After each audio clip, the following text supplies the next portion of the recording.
Join me, Raoul Pal, as I go on a journey of discovery through the macro, crypto, and exponential age landscapes. In The Journeyman, I talk to the smartest people in the world so we can all become smarter together.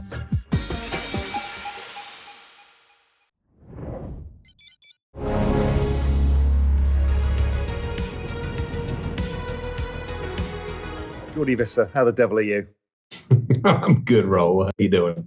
I'm good. I'm talking to you, true exponential age style, on Starlink from an island of 140 people in the middle of absolutely nowhere.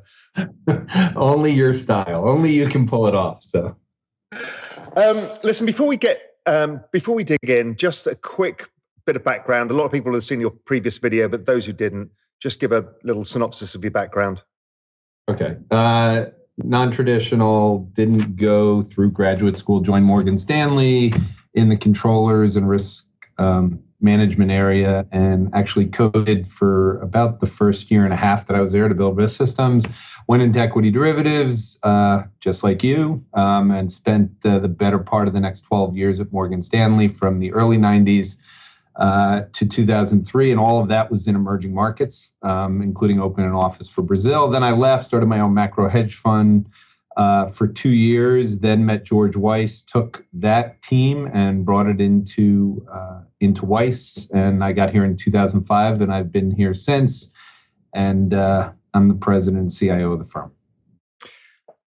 So, yeah, I mean, as we've talked about in the past, you and I have a lot in common, and we've had a lot of fun conversations in recent times as well, because we've both gone down the same rabbit hole. Where I want to kick off with is the last time you and I met was in your office in New York, and you threw a bombshell at me about the death of the business cycle. And obviously, you and I had spent our lives looking at the business cycle as the predominant macro factor. Now, this is all about the exponential age, but it's also about how the structure of economies have changed. Talk me through your big picture view, and I'll sit back in horror and listen to you. Well, I think when we did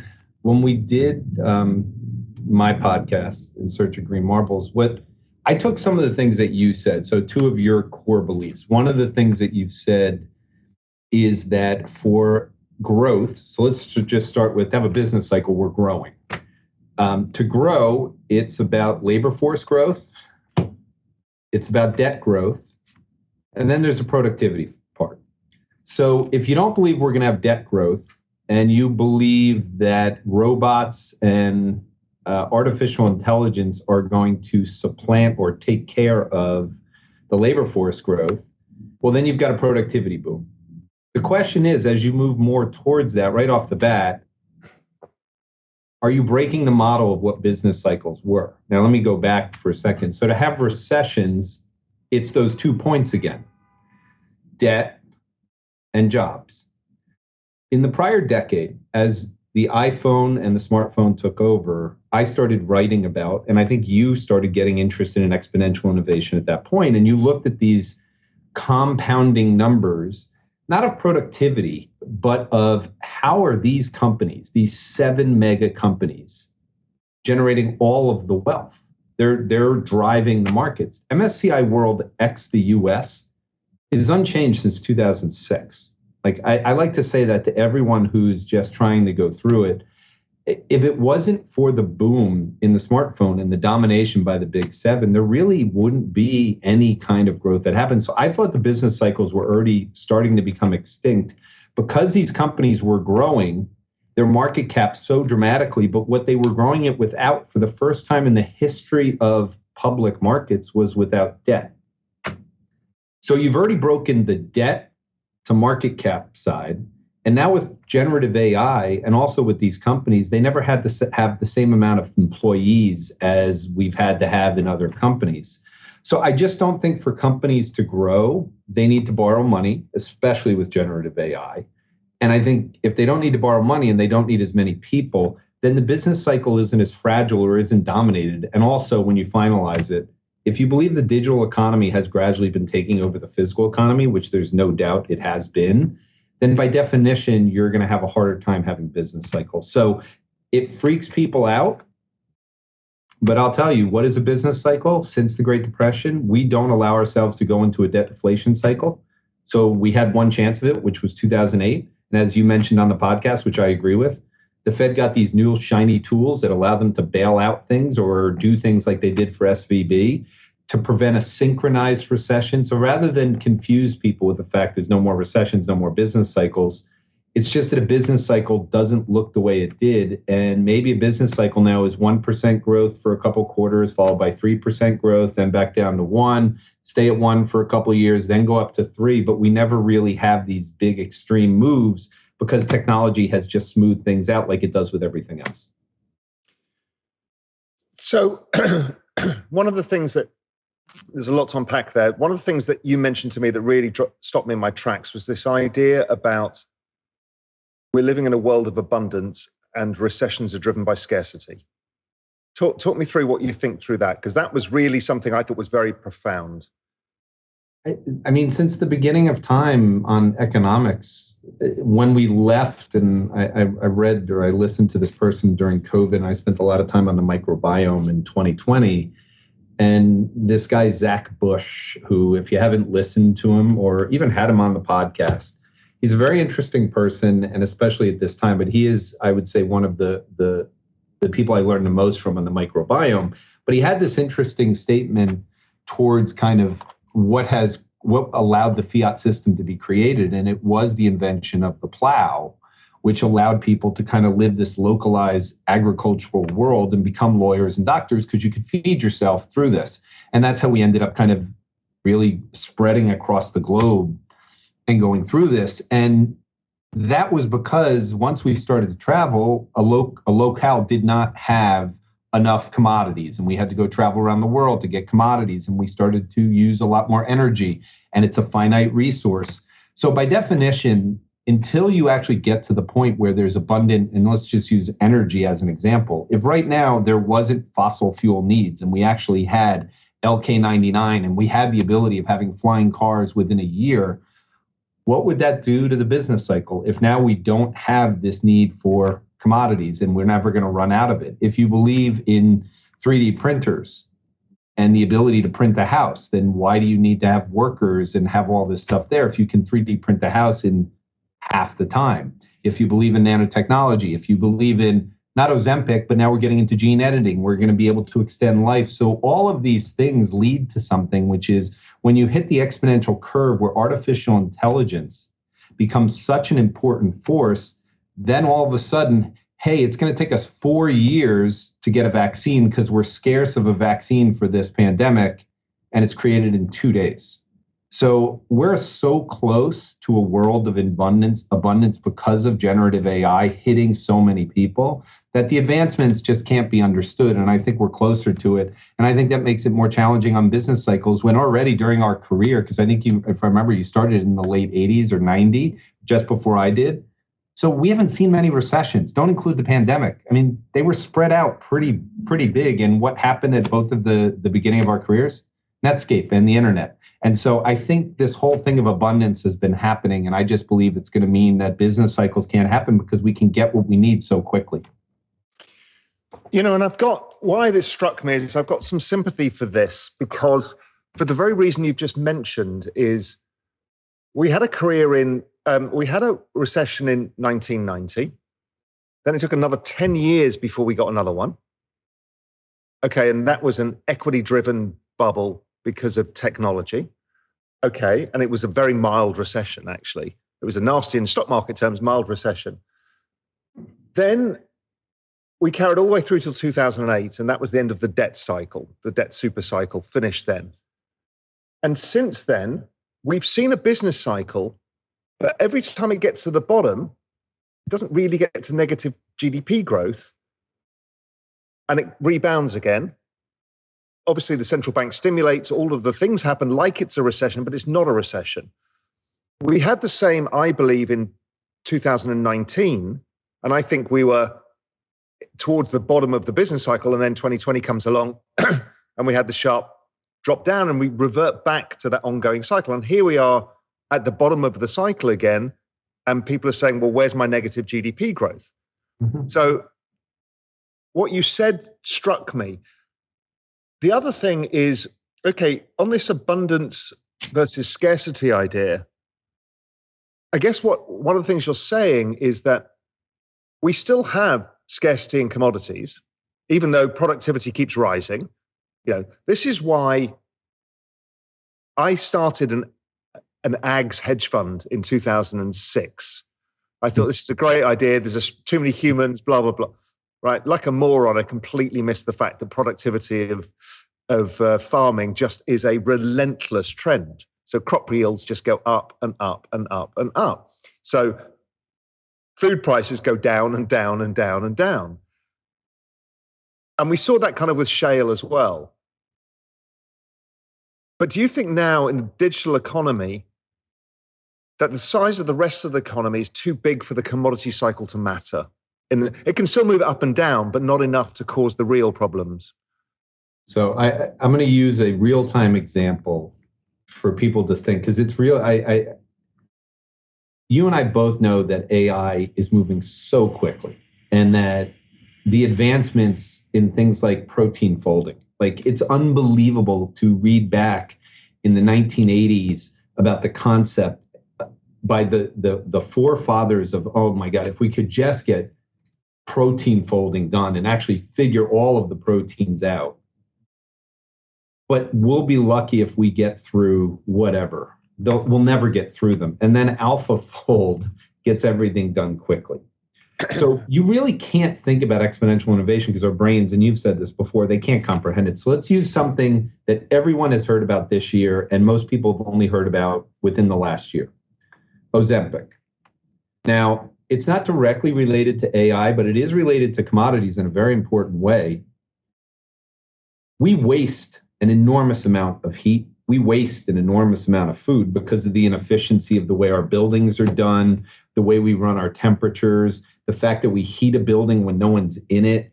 We already have enough commodities. We just waste a lot. Once China was done colonizing Mars, as I like to say, and they were done building everything that they'll ever need, you have a problem. So what's happening with consumer staples companies?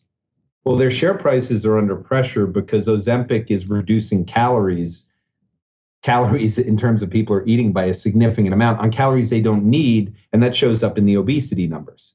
So we were worried about not having enough food. We have too much food based on obesity.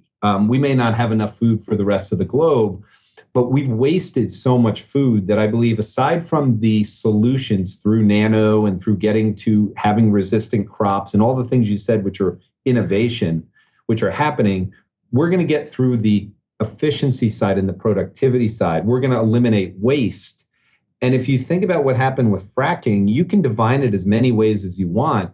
But we went from inefficient searching for oil in the ocean. And I can just remember when Petrobras was in the middle and it was like to find it. And we were planting flags at the bottom of the Arctic Ocean to try and find oil because we were running out. And then we had fracking, which is really about efficiency and the ability of getting this done. So I just think people underestimate when it comes to commodities that when you argue that we're going to have more people and we're going to run out of them, I think we've wasted an enormous amount, and AI is going to help us be more efficient, but it's also going to come up with other solutions. There's a friend of mine, I don't know if you know Diego Perea. He was another ex-Goldman guy. Diego wrote a book called The Energy World is Flat that stopped me in my tracks, which was, he's like, you've got to understand there's all of you guys staring at screens in financial markets, and you forget that the oil markets are driven by engineers whose entire job is efficiency. And his thesis was, most people are expecting the end of oil in terms of, peak oil prices go on forever. And his thought process was, no, everybody's massively economically incentivized to lower production costs and find new sources. And he was dead right. So he said the energy world is flat, meaning that the curve should not be steep. And I thought that was really profound because he was dead right, which is the same idea that you've got, is technology is moving fast enough to actually stop this. So again, we're seeing talk of like oil needs to go to $200. There's not enough oil around. Well, economic demand is not using as much oil. I understand we use a lot of energy for AI and the compute, but those are getting exponentially more efficient in their use of energy, right? Yep. And you know what else is getting more efficient? Who was the most inefficient user of commodities on the planet was China. And if you want to do something fun in ChatGPT, ask ChatGPT to write you a report on EV sales around the globe saying, show me what the estimates were for global EV sales across the globe written in 2015 and compare it to what's happening now. Because I don't think people realize that China is leading in patents on AI. They're arguably leading in quantum computing. They've become a technology behemoth where in 2006, part of the reason that you were interested in ag and I was interested in oil going to infinity was because of China. The numbers just made no sense. So here we are now, and everyone's focused on China, on Evergrande, and on these things that just really don't matter. And they're not focused on how much money and how they're incentivizing people of the least efficient or the worst country in the world for abusing commodities and abusing this stuff, and how now they're driving a lot of the innovation in AI and how they're an integral part of this. Now, are they up to the US? No.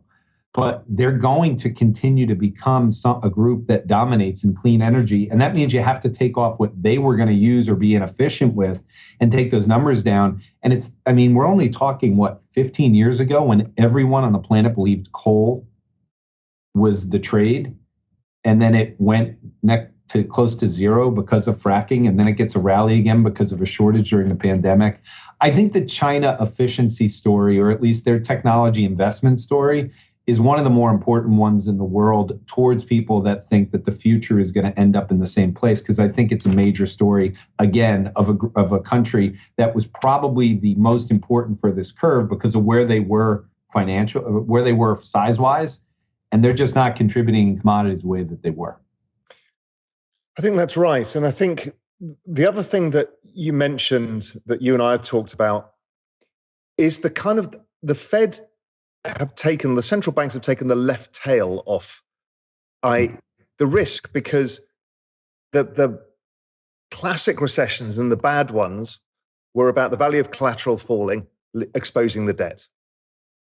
And what they found is by using quantitative easing, it has two effects. One, it lowers yields, but the other thing it does is it debases the currency, and therefore the value of the collateral goes up versus the debt.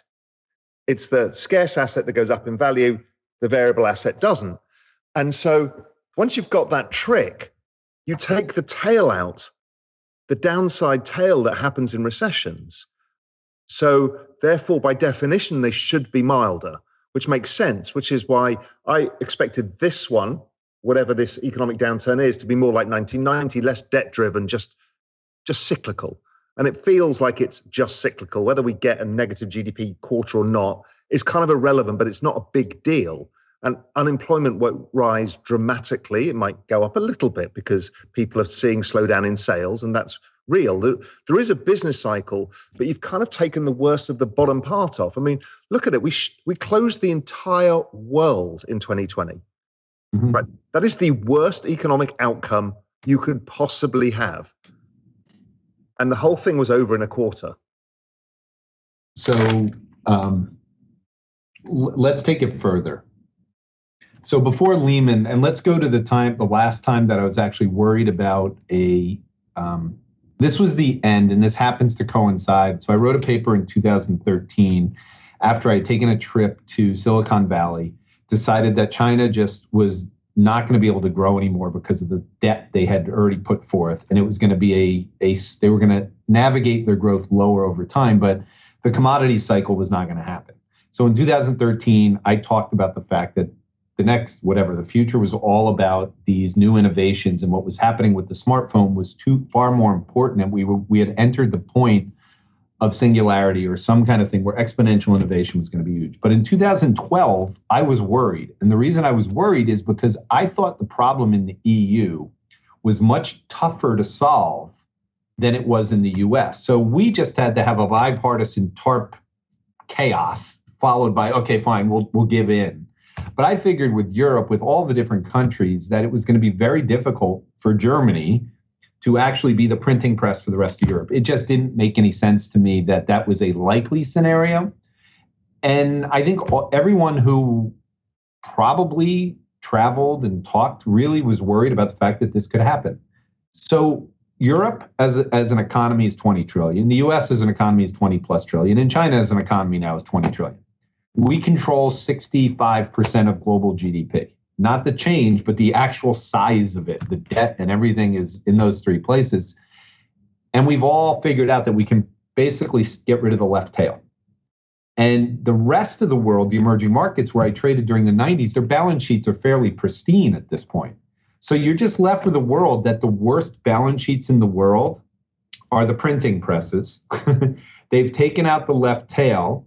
So and I know we'll eventually get into crypto, but this is a good spot to at least say it. If you believe in no business cycles, rates are going to stay up at 5% for a long time unless inflation completely collapses, which I think, as much as I'm a big fan of AI, I think the adoption is going to take a longer time than probably people think, as most of these things do, to have a noticeable impact on things like inflation. So I do think inflation won't get down to the 2% level within the next few years. I think it could, but I think it would take a recession, since I don't think one. I think we're going to stay around here.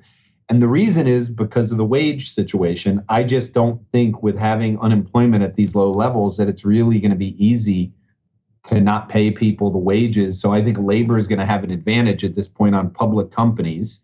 And the reason crypto is such an interesting thing then is because we've flipped the world.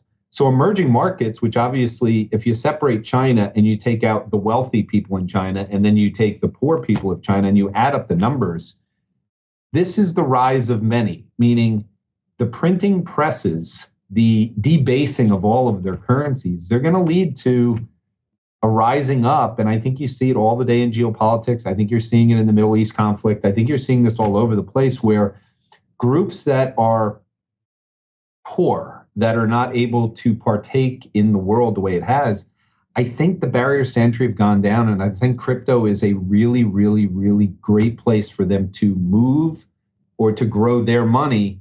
And I think over the course of no business cycles, I've said to people, I think the S&P maybe will get you, 5 to 6%, as long as rates are up at 5%. Over the next 5 years, if rates stay at 5%, since it's 5% across the curve, you pretty much know what you're going to get in returns on bonds. Everyone still is looking for an asset that can grow more than 10%. Everybody.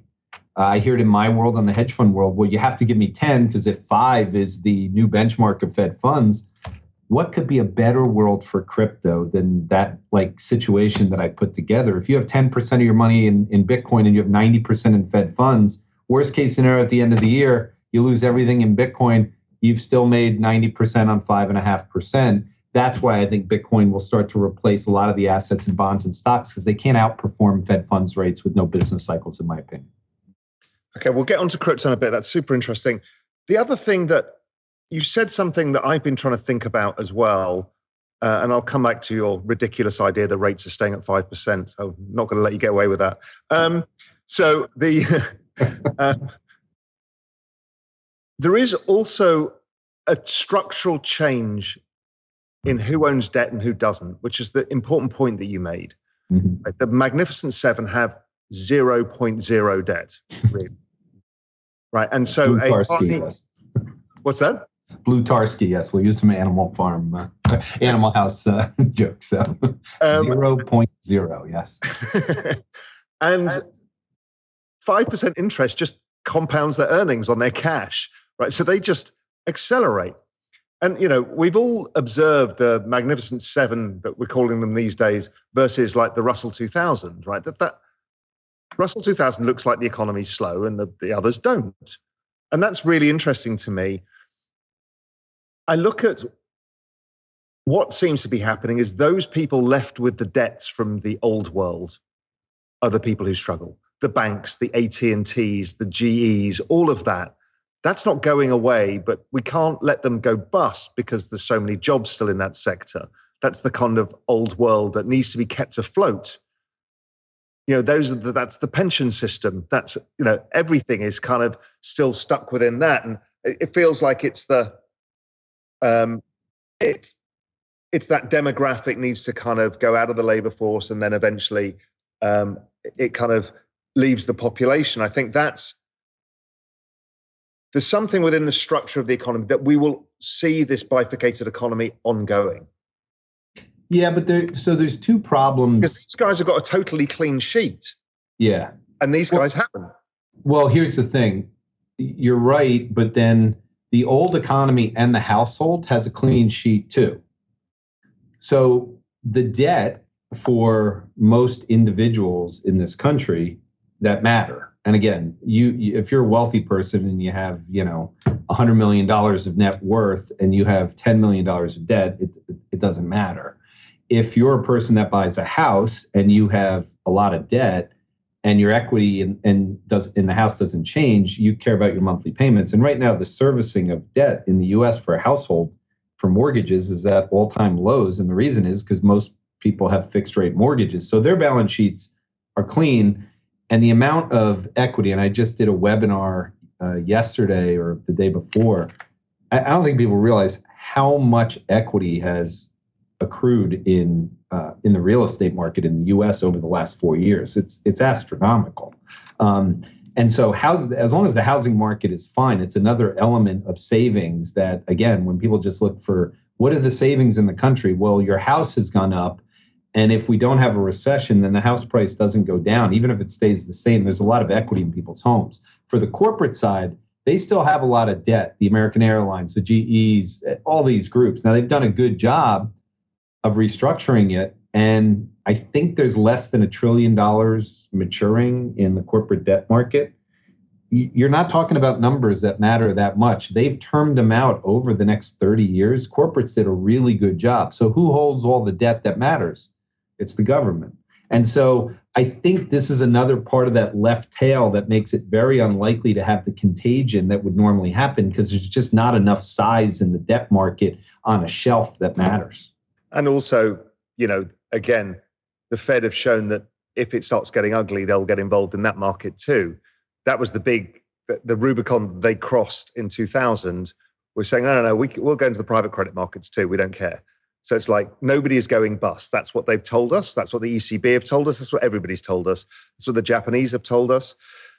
There's another point that you raised, is something I've been thinking about for several years now, is that the structure of the economy from about 1996, 97, 98 changed, which is people used to build businesses by going to the bank and borrowing money. Nobody starts a business with debt anymore. Nothing. None of these businesses, almost the entire business structure of the world changed. Well, not of the world, really the United States more than any other country had become an equity culture and not a debt-based culture. So when I grew up, you'd go to the bank, you put on a suit and tie, and you go and beg the bank manager to give you a loan because you want to start a business. And now it's driven by equity. And that changes a real difference because it makes these companies less structurally problematic because the debt doesn't accumulate. It's just equity. Yeah. And something changed with the iPhone too. And this is, I can use this as an example with Sultan, who I was on the show with you, and he just did our podcast again yesterday. But Sultan started a business in the last 6 months, really kind of infusing AI into businesses. And he already has 10-figure revenue. He took no debt. And he's been offered money from VC and he's rejected it. And this is the new world now. He raised this money and built this business, not raised it to build it because he's doing this all with AI. So the cost structure of running it is being funded by the revenues. So he already has the revenues to cover the expenses. And the business is easily worth 9 figures already, easily. So I've watched this and thought about this whole concept. And the reason this happened is because of the iPhone. And I want to use an example. So, you'll have someone call up and say, I'm starting GoFundMe for a friend or what. Like the ability to raise money within a community, which is what the crypto represents, which is why I think most small businesses will be done this way, friends of friends, localized, and they'll fund the business because that's kind of the way everything started before. It's the way your kids, when they want to start a lemonade stand and you go through this. I believe more and more you don't have to go to this dispersed public market to raise money from these big institutions, that you're going to have an enormous amount of business formations that are smaller. They're not going to take debt to start. They're going to fund it through revenues as long as they can do this. And even if they can't do it completely, you're talking about small loans. And if you can use AI, then you can scale the business not only without debt, but without people. And that's what Sultan has done. So I think people are underestimating how many businesses will be formed this way. And again, that disrupts the business cycle for sure. Yeah, it's just, yeah, I think this whole crowdfunding, we'll come on to that when we get onto crypto. The whole crowdfunding model is a very different model. I mean, even Real Vision, we never raised from VCs. We raised from the community only, the capital that we needed to build it. Because there you go. Yeah, I mean, which is an extraordinary thing. So let's talk about the idea of rates at 5%. So I do still a lot of analysis on this, and I just think inflation comes down just because prices never come down, as we know. Mm-hmm. You know, it's very rare that you actually get a wholesale deflation in the economy. What you tend to get is the year-on-year rate of change slows down. And what I've been looking at is obviously the commodity part, the kind of the high velocity part of inflation fell a lot this year, brought inflation down. And then we find there's a significant lag of maybe between 15 and 24 months between wage growth going to year-on-year flat or negative and rents. Mm-hmm. So for me, forward-looking, just extrapolating out just the year-on-year base effects, we get to zero in core inflation sometime in 2024 and headline inflation 2 a little bit earlier. So I don't think there's a world with which the central banks can keep, this is a core thesis of mine, that the central banks can keep rates at 5% because the compounding effects of issuing new debt to pay the interest on the previous debt. And that if they keep rates at 5%, they have to do yield curve control and basically print it and put it on the balance sheet. There's no way of doing it. And we've seen the stresses in the bond market because of this very thing. And what I've found is that there was a great debt reset in 2008. They said, nobody needs to pay the interest on your debt anymore. Don't worry about that. And so everybody, unlike the corporates that, as you said, went slightly longer term in the structuring of the debt, the governments didn't. They did 3 to 5 years. And that 4-year cycle is the cycle that we still see within the economy. And that I found that all quantitative easing basically equated to the interest payments from the last cycle. Mm-hmm. So they just put the interest payments on because they can't keep accumulating it because debt just goes exponential. So I think it's impossible to keep rates at 5%. So my hypothesis is that they are keeping rates higher for longer on purpose to undershoot inflation. I agree that their goal here, and they've made it public, and I don't think so. Let's hit it's two separate points. So we both agree on one other point is they either get inflation to undershoot, so it's whoopsie, sorry, let's get rates back down to trend rate of GDP growth, which is where it needs to be, or they blow up the banks and go, oops, sorry, rates, let's just print some more money, So 2 separate points. The first point I agree with. I believe they have rates at these levels because inflation has already come down, and I think what you're describing has already happened to some degree because we're now a year and change past the peak of year-over-year inflation. I mean, we're almost 18 months past the June peak.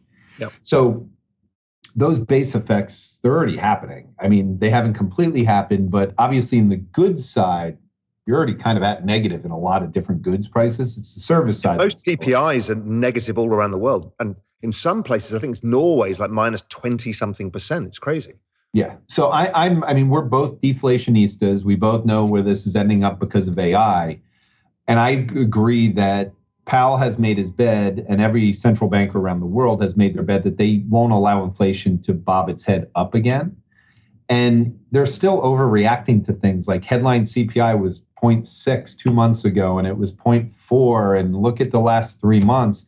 And the reason that's important is because the one thing you left out, for our entire careers, we've never had wage growth. We have wage growth, and I don't see it stopping.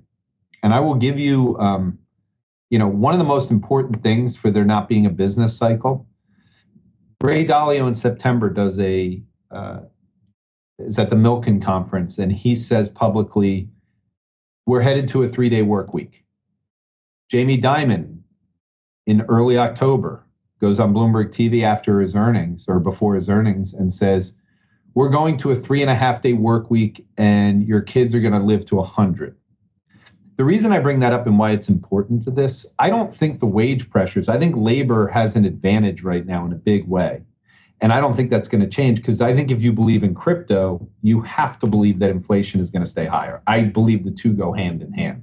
And the reason I say that is it's going to be hard to keep the best people in the fiat system, especially the younger ones, from going to this other world.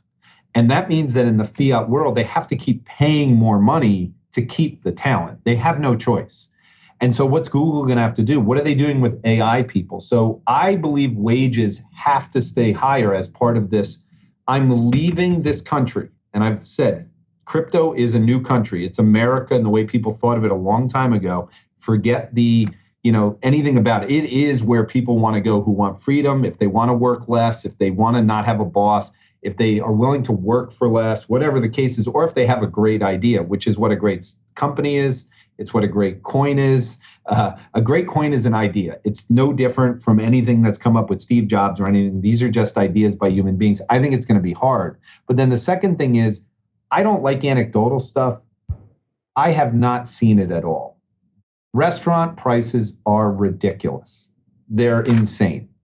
And I cook. I don't go out that much because I find it ridiculous to pay $30 for a salad at a decent restaurant in New York. Knick game, opening night last night. I don't have season tickets because there's none available. I went to go look at the prices. The cheapest seat to get into the game was $200 and change dollars. At the worst seat up there.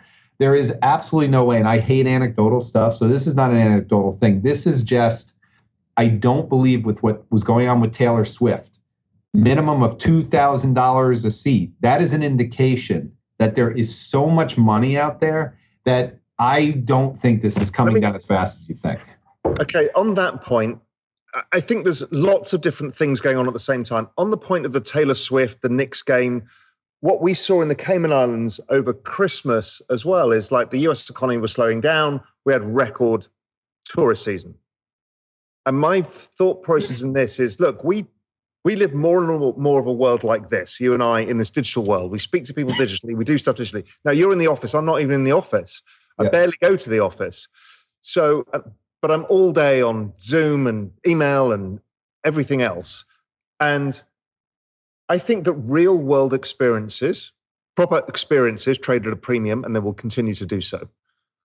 And so even as a share of your household expenditure, your holiday becomes the most premium thing because you get to spend actual time with actual people. And it's the same with a concert experience. There was nothing, I'm a big concert goer, I love music. And that was the one thing that we all missed over lockdown because there was no way to go to a concert. There were no concerts, but I could speak to my friends and everything else, but it just wasn't the same. So I just have a feeling that that's a structural shift.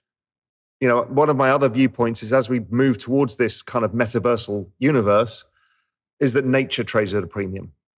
Yep. I agree. And we've seen people move out, people from New York moving to Hudson River Valley because nature is at a premium in a world where we're constantly digitally engaged. So I think we agree on this point, except for one thing, it's the timing of it. So I believe that inflation will stay above 2%. Okay. You believe it'll go below faster. That's where the difference is for everyone who wants to go through it. I think we will eventually go below 2%. And rather than think that maybe it happens in 8 years, it could happen in 3 years.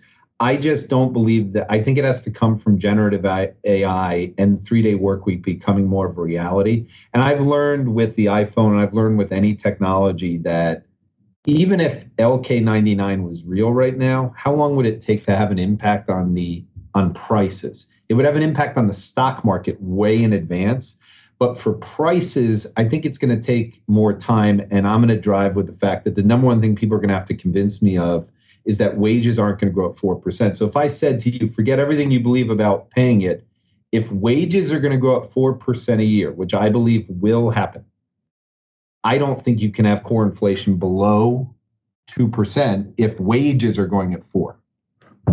Yeah, my view on wages is there is going to be some scarcity within the labor force because of the demographic structure, and we're not yet ready to replace them with AI. I totally agree with that. The secular disinflation from AI and the exponential age comes later. I think past 2030, it becomes, that's the death of inflation, exactly to your idea. In the interim, how I've thought about this is if I think of total economic output, and then I think of the wage inflation of the people in the labor force is offset by no wage inflation from the retirees. So I think you need to divide it by the total population. And what you find is it's much less because the aggregate net demand doesn't go up as much. Because these guys, aggregate net demand, all the bullshit stuff about, all of these retirees are going to be spending so much money. I'm like, no, they don't. Anybody who's seen their parents retire see that they become very frugal very fast because they don't know how long they're going to live for and will their money be enough. And it's a real psychological thing. And I think their expenditure goes down and offsets these guys. So I just don't see it, which is one of the reasons I think trend rate of GDP growth stays low. So here's a concept that will hurt that argument, and you'll have to think about over time. So I agree with you in the way that dealing with my own parents, but I don't get phone calls anymore. You know what's changed? The Fed funds rate's at 5%, my friend. That's inflationary. So for retirees, and again, not everyone has money saved up, but as long as they have money. The median is only like 200,000. It's terrible. But again, they can all go get jobs too. So here's the issue that comes in. If you break down the economy with 5.5% money market funds, or you just have money accruing. M2 grows normally by starting with how much is in the bank account. If you can get a job and you're getting paid 5.5%, then bank account deposits plus money market funds should be growing. And this year, you've got money market funds that are up over $1 trillion this year. You've got bank deposits, which have stopped going down as of May, June, and they've gone sideways at this point. You've got household real estate, which has gone up dramatically. And I think the numbers are $12 trillion over the last 4 years. I mean, it's staggering numbers. You're talking 50% of GDP in housing, and those retirees own houses. So they can do reverse mortgages. They can do things where they can take money out. So they have benefited significantly. And my mother, she doesn't call and worry about things the way she used to. So I think that combination of being able to get jobs and having a bank account, I think that's inflationary in both cases. Now, again, I don't think this is inflationary in a bad way, but you made the point that I agree with. And you can say whether you agree with this. If the economy is growing at 2% and inflation in the country, PCE core is still growing at 2.5%, do you think they're going to cut rates? No. I don't either. And that's what I'm thinking is going to happen. So I don't expect explosive growth. And I don't expect... But they might cut a bit. They don't want such positive real rates. I think, they cut it a bit. And I am sympathetic to the view that rates may not come down as much as cyclical inflation comes down, in my view. I'm sympathetic to that view. It's kind of a wait and see, let's see, because there's a lot of unknowns out there. I kind of get it. The other thing that I wanted to touch on was, okay, the central banks have reduced the left tail, but what the left tail has done is create the 1% versus the 99%. Yep. Right? That's accelerated that whole process. Mm-hmm. And as you said, we think that, or you think there's power going back to the workers, but it's probably still not enough to offset, even if you get 4% wage inflation, the central bank balance sheets tend to grow faster than that. Yep. So that net rich versus poor divide continues. No way. He who owns the assets is king. So the only way is, I think you got to the same conclusion, is you need a fractionalized asset that everybody can own. Exactly. And put in 5% of their paycheck in, regardless if you're a billionaire or you're a worker in a rice field in the Philippines. By taking out the left tail, the distribution of wealth, as we both know, has been created by the fiat asset system going up to $500 trillion, plain and simple. Yep. So for anyone who's trying to guess, how did it go? It's not because of incomes. The wealthiest person, Jeff Bezos, did not get paid an income that made him wealthy.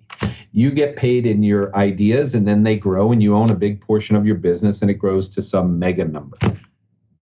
I believe, and you and I are on the same page of this, the transfer of the fiat, I believe fiat assets are at an all-time peak, and they will not go any higher. So I believe we are at the peak, or last year was the peak, whatever it was, 2 years was the peak. We will not take out the peak in fiat assets. And that money will go through two mechanisms. One is the disruption of the public equity through non-public equity will take time, but this is the business formations and what we talked about. If you don't need debt and you don't use equity anymore, you're just community-based growing your business. Like, your business is a real business. Okay, if you don't have a VC fund in there and you don't have this, the people that are benefiting are the people that are using your service and your team. If you believe that that model, which I do, is going to continue to flourish and go well, then the money that's in these public companies, their business is being disrupted by people like you. AI companies will disrupt the big businesses. I think I mentioned, we talked briefly, I'm not a believer in the mega cap tech companies being able to win going forward. I completely disagree with that whole AI argument. For a year or two, it might be, but I think we're at the peak of fiat assets. And I think if you look at MSCI World X the US, that peaked in 2006. It's unchanged, which is a scary thing for people to realize. And now you're on your way to the third negative bond performance for the Barclays Ag in a row, 3 years of negative bonds at the same time. And if you go to IG in the US, it's basically unchanged since 2015 or 16. That's an unbelievable thing that you haven't made $1 in IG really going back over the last 7 years, and you haven't made $1 in MSCI World X the US since 2006. And now we've got treasuries and everything that are underwater for anyone who has a duration bond past, the next 3 months. So you're starting to have this loss go. And you and I both know that one thing will happen with human beings. They will remain greedy and they will migrate to assets that are working. And that's why this week was such a big deal. Not to pick on thing, but I've used ARK, Kathy Wood's ETF, which is an innovation ETF, versus Bitcoin as like a comparison of my thought that the public innovation, the public equity market will be transferred into the crypto world. And so if you look at a ratio of Bitcoin over ARK, it just broke out through all-time highs. If you look at the correlation between the two, they both went down violently together. ARK was going up early. It's gone back down to the lows while Bitcoin's at the highs of the year. So I think we're starting that transfer of away from the fiat public asset market and into the fiat thing. And if so, you got a $500 trillion behemoth and you have $1.25 trillion tiny little thing. You want to have at least 5 to 10% of your money in crypto. And if you want to be someone who's speculating a little more, you want to have more. And so once this thing starts to go, I think it's just going to keep going. Yeah, and you and I agree that what we've built is a parallel economy and also a parallel financial system. And when people talk to me about the ETF that's coming, I explain to them is like, okay, if you understand that, in fact, I'm going to write an article about this for Global Macro Investor this weekend, is if you think of the crypto economy as an economy made up of sub-economies or states like Ethereum and Bitcoin, what this ETF is a trade agreement between TradFi world and crypto world. Yep. It's just a trade agreement and we can choose to use it or not. And what you're saying is what we both believe to be true is that the moment people perceive the superior returns, then that trade agreement's going to see records amount of FDI coming into New World. And you know this well, one of the reasons that I enjoy talking to you, and I'm sure you enjoy talking to me, we're macro people that believe in something that the average age of the people who believe in it are in their 30s. And the TradFi world and the fiat world assets are owned by people in their 50s, 60s, 70s. So forget the whole transfer of wealth argument, which is going to happen too. It doesn't really matter. The reality is the TradFi world has proven that they will invest in anything that they think they can make money in. And so you're going to migrate to what's working, and what's going to be working. And I really do believe, and I said this to someone who said, oh, Bitcoin is a safe haven. In fact, Pomp tweeted it this week.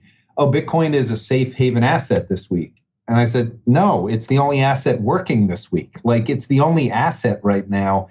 And I don't think people realize it's up 110% or 100+% this year.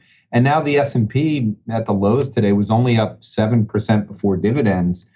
And the bond market is down again. So 60-40 or risk parity was up 2% at the lows today, 2% year to date. It was down 16% last year using a 10-vol instrument. Risk parity hadn't lost forever. Anthony Robbins wrote a book, and I knew when Anthony Robbins wrote the book, we were close to the end of the fiat system. When he writes a book that risk parity will work forever, and I'm like, hey, I like Anthony Robbins as a guru for certain things, but if he's telling me how to invest, we must be at the end of the fiat system. I got more interested in crypto at that point. So the other thing is, when you think of crypto as an economy, as we talked about, economic growth is driven by population growth, productivity growth, and debt growth. Well, we just blew up all the debt growth in crypto, but population growth. So if I look at the number of active addresses, it grew 42% in a down 80% year. So immigration is still massive. So there's this economy in recession, the crypto economy, yet it's still attracting population growth as people come into it. The other thing that you're talking about, which is also very true, it's a huge talent suck, right? Because there's such a connection between, it's like working in the mobile phone industry and getting paid for every single thing that happens on the network. That's what crypto is. So it just attracts more and more talent because the right tail is so much larger than anything else. Because there's another issue that I wanted to bring into that, is that the right tail in traditional tech businesses, I had a friend of mine for dinner last night, and he's done a bunch of these. Like he was at HubSpot, and he was at Lattice, and he was a bunch of these kind of SaaS businesses. Yep. He's got equity in all of them. Can't realize a fucking penny. Yep. So equity's meaningless because nobody IPOs anymore. So on paper, he's like, I'm worth millions and millions and millions of dollars. Reality is, I've had to sell my house. So I think you and I both agree on this, but I'll give you the framework that has served me well for a long time. So as someone who grew up at the racetrack, when I was in Brazil, I knew that I had to find something from my experience in emerging markets, which are when you have something that can go from I'm worth 100 to I'm worth 20 in a matter of weeks, which cannot happen in the United States except for, not even the crash in 87, which was a 20% fall. In Brazil, you could lose 80% quickly. And I watched it with Telebras and things like that. And I traded in Mexico because the currency could go down, the stocks could go down, the bonds could go down, countries could get eliminated during the 90s quickly. And so to not be in that position to get hurt, I had to start looking for leading indicators. And I started reading up on Jeffrey Moore and the whole thing of how are the leading economic indicators created. Then most people don't know that he created ECRI, which I'm sure you used at some point in your days. And I loved their work. And the reason I loved it is because they had a leading index. They had a long leading index. And that's the way I built my framework. The only thing I did differently is I realized the best data goes back to my growing up at the racetrack with my father in the fact that the dollars being bet by people in the market are absolutely the best indicator of everything. If I want to know where the economy is going, I want to know where copper is going. I want to know where jobless, where the S&P is going. I want to know where all these things are going. It helps me with the ISM and everything like along those lines. So what I believe is that the market tells you a story if you just look at what's happened. Now, you mentioned one important thing and two important things for arguing for crypto so people hear it. The first one is there were 300 million users in 2021. And then during a horrible bear market, there were 420 million users at the end of a year where it's down 80%. Like, if you just want to start there and be like, what other thing do you know that you get more users when it goes down every day? And everyone's telling you that this is the end of crypto, it's dead, and yet there's more users. Secondly, when you go through the numbers, I don't think people realize that of the 420 million, 270 million are in Asia. MSCI World, which is the dominant benchmark for the fiat system, is 70% the United States. The crypto world users, it's 16%, I think is the most recent number I saw, are US users. So now you're flipping the table in this new economy where I say this, the rise of many are benefiting the most. Now let's segue to your other point, which I think is important too. I knew that WeWork was an important story when it came out because that reminded me of Brazil. Goldman's doing the roadshow. I'm hearing numbers like WeWork's can IPO at 100 billion. And then lo and behold, weeks later, it's a zero. Now there's a document or a TV series out with it. That happened before the pandemic. Now what we have is how many IPOs trade up a week after they come out.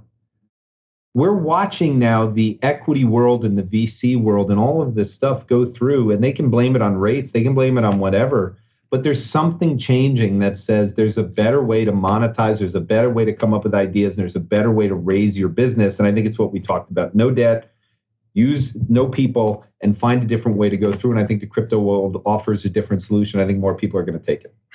So here's something interesting. I started digging into kind of Real Vision members, the demographics, stuff like that. And I had a hunch. So I went through and bought some research on the demographics of crypto. And I started going through brokerages, who's doing what in markets, everything else, to get an understanding of what the millennial cohort, which that actually got financialized in 2020. They weren't involved at all beforehand. 2020, they became financialized. So here's some interesting stuff. The traditional online brokerage firms, the traditional brokerage firms, which basically have gotten rich off the back of the baby boomers and their 401ks and their mutual funds and all of that stuff, their online brokerage apps, between 2 million and 4 million monthly active users. It's pretty small because most of the older people use their RIAs and they're just not as active in the same way. That's all dwarfed by Robinhood. Yes. Which is 22 million customers, of which 12 million are monthly active users. And they trade two things and two things only, technology and crypto. And on technology, because it's not racy enough for them, they're using options. And I'll come on to why, and this is really interesting. But then I looked at Coinbase. It's 110 million accounts, of which currently, in the most subdued part of the crypto volume cycle, there are about 9 million actives. I was at Coinbase, I think, in fact, I left your office and went to Coinbase, and I was chatting to them, and they're like, yeah, if volumes just equalize back to normality, we're at 35 million active users, which dwarfs everything. Yep. I went around the world and looked at all of the global brokerage accounts in all equities worldwide. It's about 500 million. There's 425 million active accounts in crypto. People haven't got their heads around the size of what is happening. You see it. I remember on my Twitter users, yes, I've been involved in crypto for a long time, but as the world really got into crypto, that acceleration of Twitter followers that I had was the crypto size. It's 5 times larger than anything else. That's the TD Ameritrade 2 million versus 12 million, right? 6 times larger. And people don't understand this. And this is this young cohort. And the reason being is that they've been left behind. They can't afford a house. They're very good. They put money in 401ks and it keeps driving those passive flows. But the rest of their money, they know they're never going to be what their parents are. So they've become speculators and rational speculators, because they're speculating in things that have the right tail. Yeah. And they will have a chance. So I'll give you So my son, who's a senior in high school, so during COVID, he put $700 into a Coinbase account. And by February of 2021, it was $80,000. Okay. Now, I'm sure everyone knows what happened after. It went back to $700. Now, I think he told me it's $1,200. So, like, that's a good rate of return over the last 3 years. During that time period, we had GameStop. Okay. Yep. We had the recognition that retail options in the market were exploding, and people were like, well, this is a bubble in stocks. This stuff will go down. And then it was like, well, this is COVID. People are sitting at home. Baseball in the US shrinks. They do anything they can to make their game shorter. So they go through all of these changes. My son's like, oh, I hate baseball. I need to have something that's a little more fast paced. To your point of, this is entertainment to them.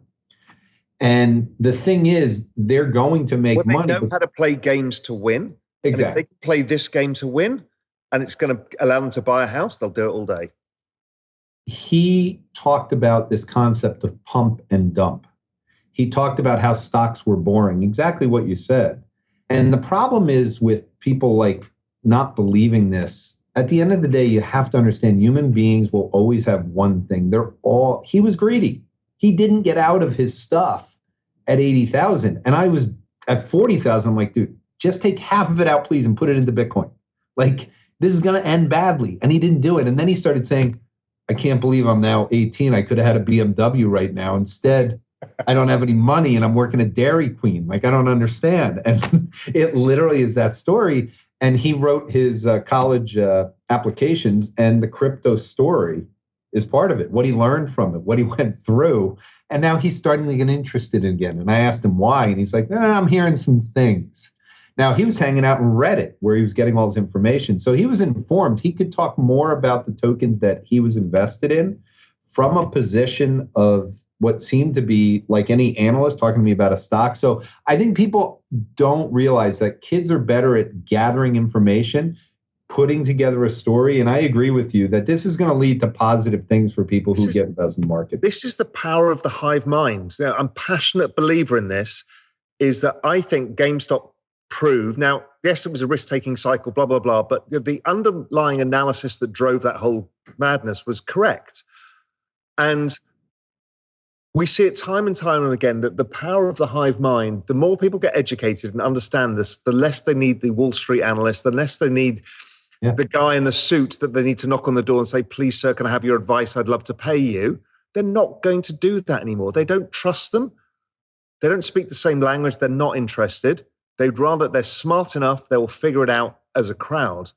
Mm-hmm. And I'm a passionate believer in that. And that's what crypto represents to me. It's like the very essence of that decentralization of finance, power, thinking, all of that stuff.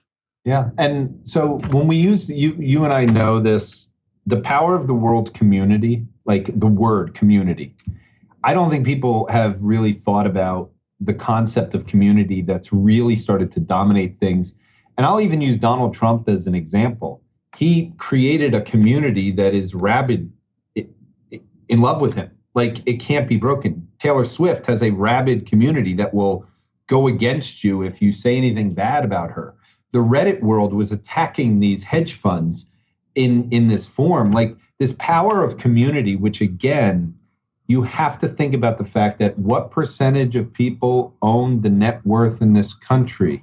It is a game. When you say the Gini coefficient is there, if you're in that crowd and you're fighting the many, it's really tough in this environment with communication and how quickly things spread. When you add a dollar amongst a billion people, it will move things very, very quickly. And the more users you have, and I don't, maybe you have access to these numbers, but everyone talked about how crypto is owned by a few. And I agree with that the original people to benefit the most were hedge fund people and people that got in, and they got in size. And I've had this belief this year, watching a lot of these hedge funds that I know the people running them have a lot of money in the crypto world, and their businesses have no liquidity right now. That crypto is being used because it's the most liquid security in the world. It trades 24 hours a day, 7 days a week. So if you need to get money to pay your people in a hedge fund that has a high watermark for the next 7 years because your privates are not going to actually be coming out and being monetized, and you want to keep your business, you're using the liquid part. You and I know how this works. You have to go to the liquid part of your portfolio. And if you've got a bunch of illiquid things and you can't sell the liquid securities, you go into the things that you can raise capital for. And I think that's been one of the overhangs in the crypto market, has been this. And that's why I think this breakout is kind of suggestive that, number one, the ETF is coming, and it's probably coming sooner than we all realize. It's a very, very big event because that'll just open it up to more. The retail that we're talking about using it is predominantly right now across Asia and other countries. It is not a US thing. And I think when you get an ETF, it's going to bring in a lot of wealth money that's going to be looking for something. And if they bought ARK, no offense again to Kathy Wood's product, but just it's an innovation thing that had high multiples. Well, if crypto is working and outperforming that, then there's going to be someone that comes through at BlackRock or wherever that's able to convince people that just put 3 to 5%. And then every year when they realize what I've seen with the analysis that's been done by Morningstar, and if you haven't seen it, I mean, they put together a portfolio and said, if you just had 3 to 5% in Bitcoin over the last whatever, you've outperformed everything just by having that little amount. I think this is going to become a bigger portion of people's portfolios. And I think next year is absolutely a year where you're getting more people, more dollars coming in. And I think the chase starts. I think you bring the boomer and Gen X population in. The millennials, I did a video several years ago, 2016, 17, called The Retirement Crisis, that got watched like 3.5 million times. And one of the key points I made for then was about this millennial population. I'm like, Bitcoin is your answer, or crypto is your answer. It's the only thing that has a risk reward of this. That was back then, and it's proven itself out. There is no other asset. So I have gone through this many, many times. You and I are macro people. You know, I've got my Bloomberg screen next to me, and I've got commodity prices, copper prices, dollar, you know, all the shit that I used to trade. I just do everything versus the chart of Bitcoin or ETH. Yeah. And everything is pointless. Yep. It's like a supermassive black hole that eats everything. And the more people realize that, the faster the immigration rate comes, the faster the FDI comes, and it just keeps going. So here's a funny thing on this whole, like the importance of it possibly being an ETF and why it's so important to people. There's so much money now being managed in a model-driven way, meaning you have a certain amount of bonds, certain amount of stocks, and BlackRock's deciding or whomever's deciding. If there's an ETF, well, then doesn't it have to become part of people's portfolios? How many people in this country realize they own American? Like if you ask them, do you own American Airlines? No, I don't own American Airlines. You sure? Because if you own the S&P 500, you do. The weighting, whatever it becomes, even at 0.5%, the dollars are enormous if all of a sudden everyone goes, yeah, we're going to invest in it. And this was a thought and a conversation I'm sure you had with many pension funds, you know, in 21 when it was, or 20 into 21 when it was going higher. And then it became I don't even want to talk about it. But most of the issue with it, they said, well, I'm going to look for private companies. And I just said, if you believe in crypto, you really just want Bitcoin, Ethereum, or someone that manages the tokens. And my argument has always been, I want to have the benchmarks of the economy of crypto, not try to find the companies that are going to win, because I think they're all going to be localized. And so I just want that community to continue to grow assets and have the people continue, like my son, to put money into it.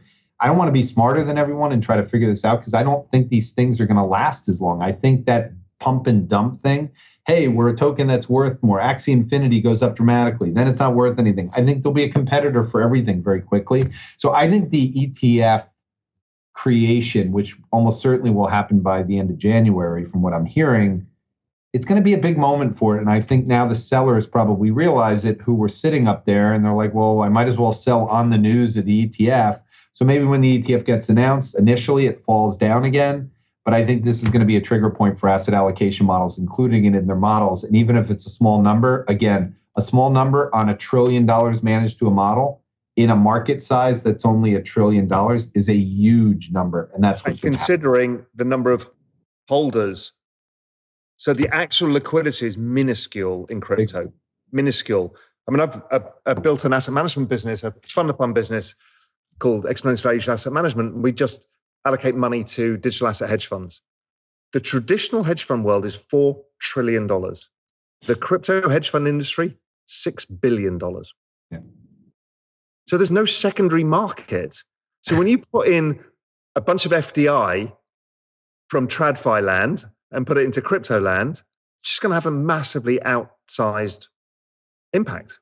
You know what I love about our conversations, and even when I'm doing with G3 on our podcast, is you guys will say TradFi. I have a weird brain in the fact that all I think about is this massive bubble of 500 trillion of fiat assets, which in my heart of heart, we're watching peak. And I believe they're peaking. Like, this is the peak. And so that if that's the peak, then the crypto world is going to grow. And every time I say that, people will go, well, you think this is going to go down, then we're going to have a recession. I go, well, there's two ways for it to go down. One is for there to be a reallocation into this other world where this is growing faster than that one. And that one's growing so minuscule overall that all the profits are being recycled in there. And that's what I think will happen. If we get 5% S&P returns over the next 5 years and bonds return 5 years, that money will recycle into this other world, and that'll be the peak in it. You won't have the accumulation. But then when you go further, do you think real estate's going to grow if rates are up at 5%? No, I don't think real estate's going to grow. Is commercial real estate going to grow? No. When you add it up, it's real estate. Forget art and all that stuff because it's minuscule. You're talking about real estate globally. You're talking about stocks globally, and you're talking about bonds globally. That's the fiat world. The physical world is based on those.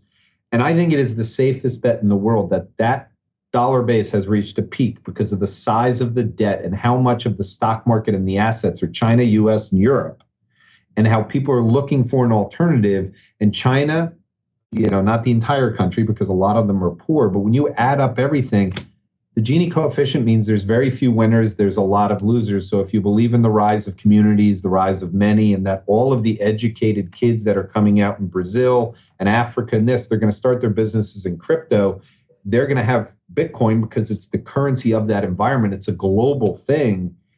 It's just a no-brainer to me that this is going to have to go higher. I totally agree. There's another thing you talked about in crypto, which is we have a very fast innovation cycle, and things rise and fail, and the ones that manage to rise will go down again, and then they'll rise further, and then the whole bunch just don't ever go there, right? And it's a very Darwinian, quick cycle, as your son says, pump and dump for some stuff, other stuff survives it. I want to go to a comment you made going back into the technology age, that you don't think the Magnificent Seven or the large tech firms will capture, because I think what you're saying is that AI allows the capital formation to be super fast and businesses to try to get escape velocity or fail very fast. And it's going to become more like crypto. So yes, of course, there'll be some new winners within that. The big technology companies will probably be okay, but actually this thing is going to look very different to what we understand. Talk me through what you're thinking. Yeah, well, and you and I got into this, and I found this to be the most interesting part of our podcast together. So AI lowers the barriers to entry, plain and simple. You have an idea, you want to start it, you can create something very quickly. So it obviously competes with software companies. It competes with a lot of different things, and you've seen those companies go down. The argument I hear on the technology side is, oh, well, we've got all the invested dollars. We have all the power that's necessary to run these things. But the question is, how are you going to generate the revenues? At the end of the day, these stocks have gone up because they've generated a tremendous amount of revenues. Now, if you break down their revenue growth, which from 2010, just after the iPhone, until today, you've gone from about 100 billion in revenues to 1.7 trillion or 1.6 trillion, somewhere in there, of revenues. That's an enormous amount of growth. A lot of that growth occurred outside the US. Google has over 90% market share in Germany. I won't go through all of the numbers for all these things. If people don't realize that if you're a business like Microsoft, you go, we have AI and we're going to be putting AI in we're already watching what's happening with China and the US, which are battling over privacy issues and technology issues. every country is going to be worried about artificial intelligence being inside their walls. They're going to want to have their own artificial intelligence. And if you look through the work from the EU, and even with the US and the EU working together on this, AI is going to be a disruptive force to anyone that is a global country that gets a lot of their revenues outside of the US. There's just no way around it. So if you lose that benefit, which is why at the end of the day, you've got total MSCI world market cap, US is 70% of MSCI world. They can't be the winners. It's not possible. And plus, you've been through this too many times. How many bites of the apple do you get? Do you really think when the iPhone was rejected by most people in 2010 because of the keyboard, most people didn't start buying the iPhone, honestly, until 2013, 2014. And that's when you started to see people really buy in. You watch the BlackBerry thing. Yes, they peaked, but no one wanted to make it. There were privacy issues, all of these different things. They found a way for people to do it.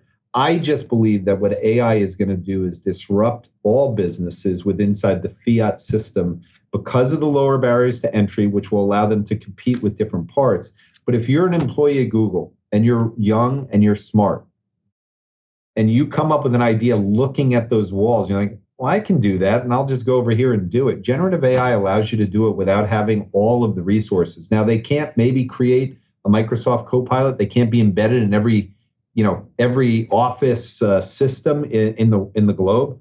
I get that. And I do believe Microsoft has an edge just because of that. But I think thinking that these guys are going to be the winners of AI, I think it minimizes the fact that companies are going to start out of nowhere. And I'll just use Sultan as an example and know his business.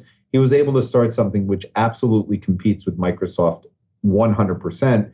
And I think we talked about the fact when you showed me what you were doing with your artificial intelligence, you also used a group like Sultan's group to help you with, hey, I want to have an LLM and a bot to make my user experience. You're not having to go through this whole thing with Microsoft. So I think the disruption is very obvious to me. Although one of the things that is going to be very difficult for investors to deal with is because there's so many people able to build a business around or on top of LLMs.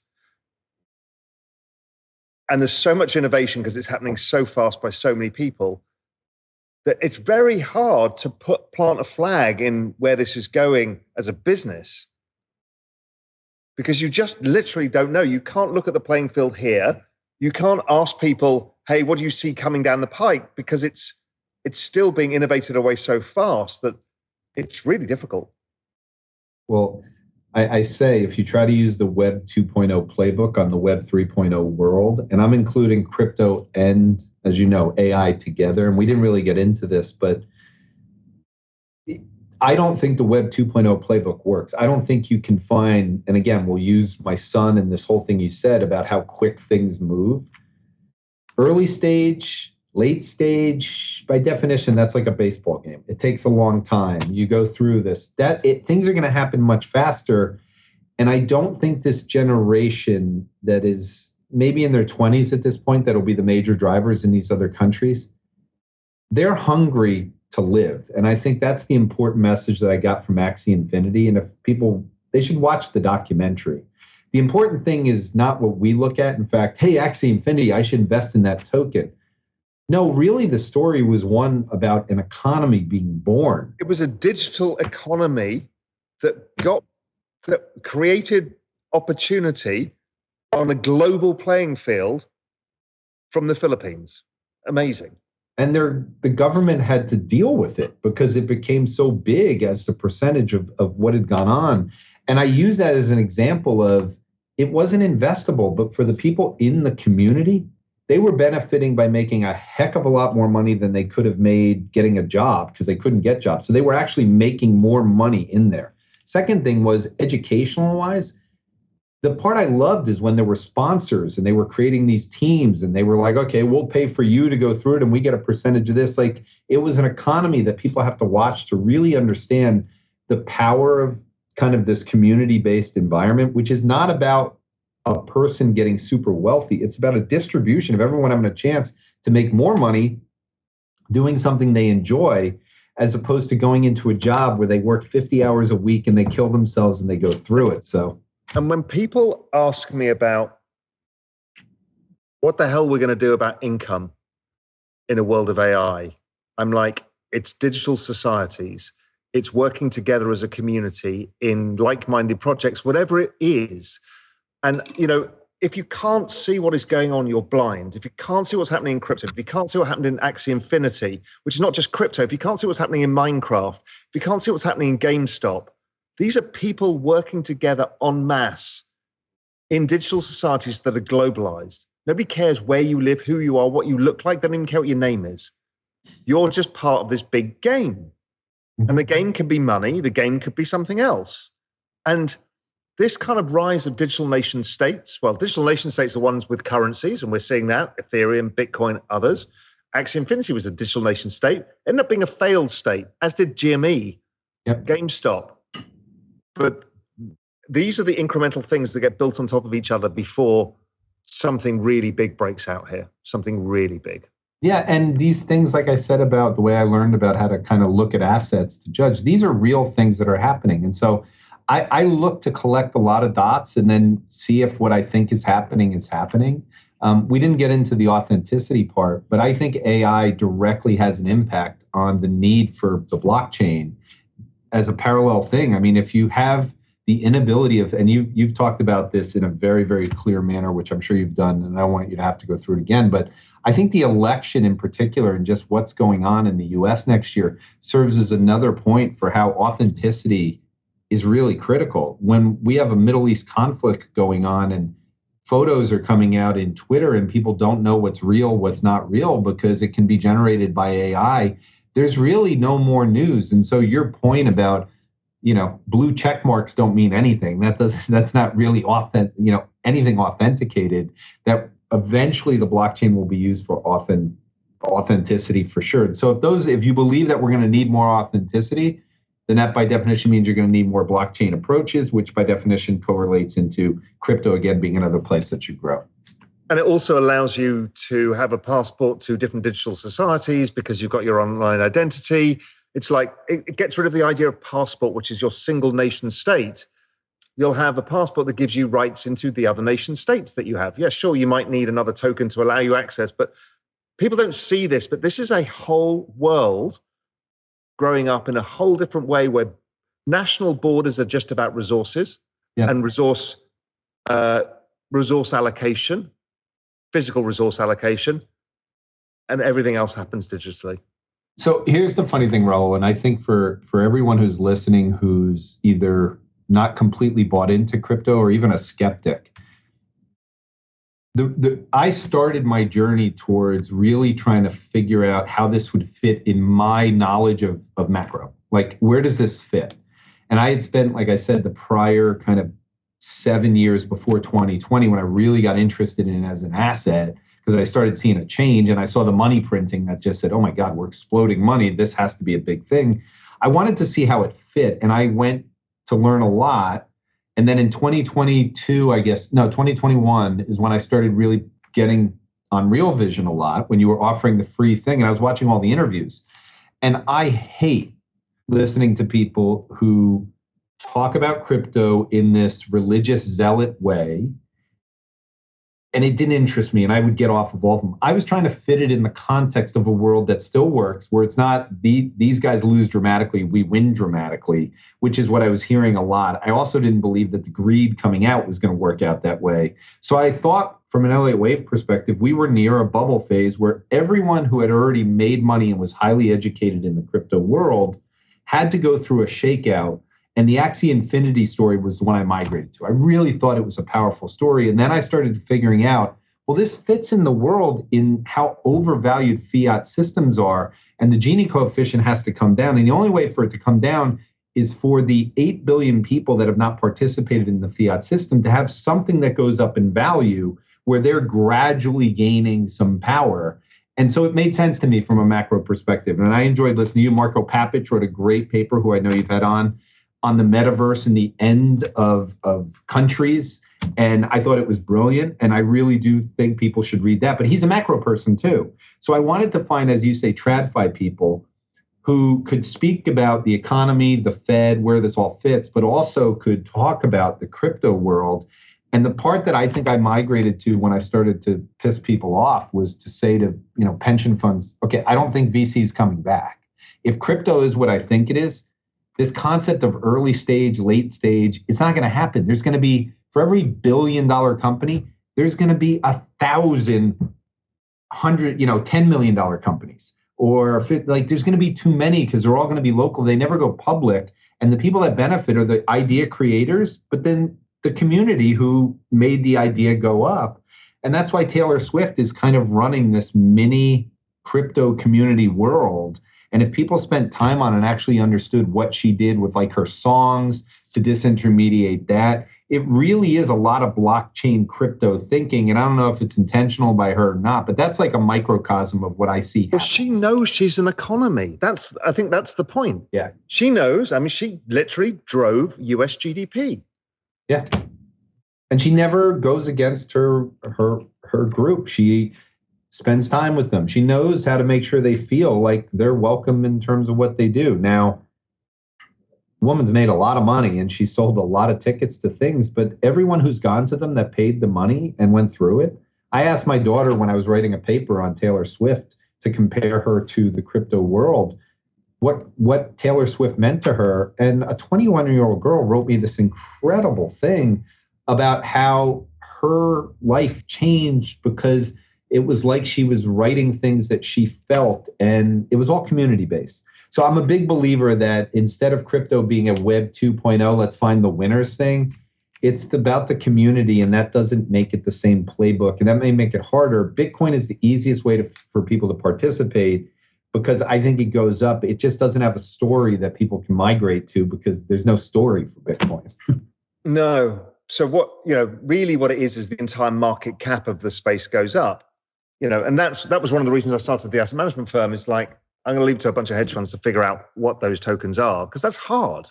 You've got to do a lot of picking, a lot of trading, a lot of figuring it out. But overall, the market cap, my view, I think it's the same as your view, is that we go from $1 trillion, which is ludicrously undervalued, and it will be priced like a overall asset class, like equities, global equities, $200 trillion, or global bonds, 200 trillion, that kind of thing. So that's a 200-fold increase in market cap that's going to happen over the next decade or so. Yeah. And if you believe in the power of community, and I said to you, so what is the currency, or like in this economy that Taylor Swift has created, if you read about the merch that she sells and the way she's kind of created this, that there's certain items that she only has a few of, and those get sold on the open economy. And then they've got bracelets that they're all exchanging.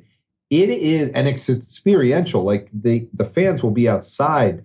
It's a really powerful thing. And if you don't believe that there's something going on there that's transformative, that's happening, I think people are missing it, because this is far bigger than people realize, from what's happening to the way people think about an economy, how they think about experiences, as you said, how they think about what's of value to them.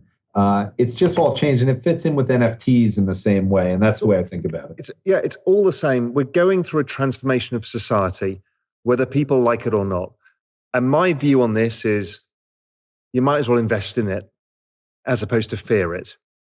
Because when you invest in it, it kind of clears your head a bit, and you fear it less and you focus on it more.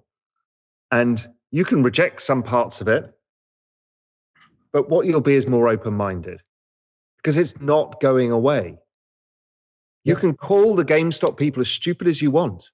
You can call the people in the Philippines who started Axie Infinity dumb, but it's not going away, because this is the new digital society, and this is the way people can make a living in the future.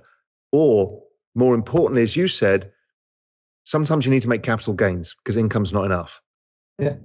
Yeah. And if you're really worried about it this year, if you would have put 95% of your money in a money market fund and you put 5% of your money in Bitcoin, well, you're up close to 10%. That's better than the S&P. It's better in bonds. And guess what? Worst case scenario, you lose 5% if Bitcoin goes to zero. So everyone you don't lose anything because you're getting your 5%. But if people finance it that way and they really think about it, you're getting paid now to take the risk in Bitcoin. You don't have to invest in the S&P, and you don't have to invest in bonds. And people are greedy, and they're driven by profit motive. And however many people say in the media, well, with rates at 5.5%, nobody's going to buy any other assets because you can just sit there. I'm like, well, the moment you point out that Bitcoin's up 110%, you feel like a moron for getting 5.5%. And as you said, you can structure it that you can actually take very little risk and get huge returns. And that's the penny that comes with the penny that comes with the ETF and the recovery out of, let's call it the soft patch. The moment that happens, then the spigots reopen. Yeah.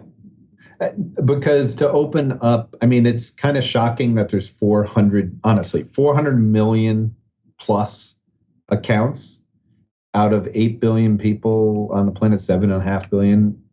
When you have to open up a wallet and you have to go through the process, which how many people in the US above the age of 50 are going to go do that? But if there's an ETF, again, now all of a sudden you can go invest in it through a BlackRock ETF. It changes everything. That's right, because now you don't have to open a new account. It's as simple as that. It's like paying, I need to open a Coinbase account, KYC. It's painful.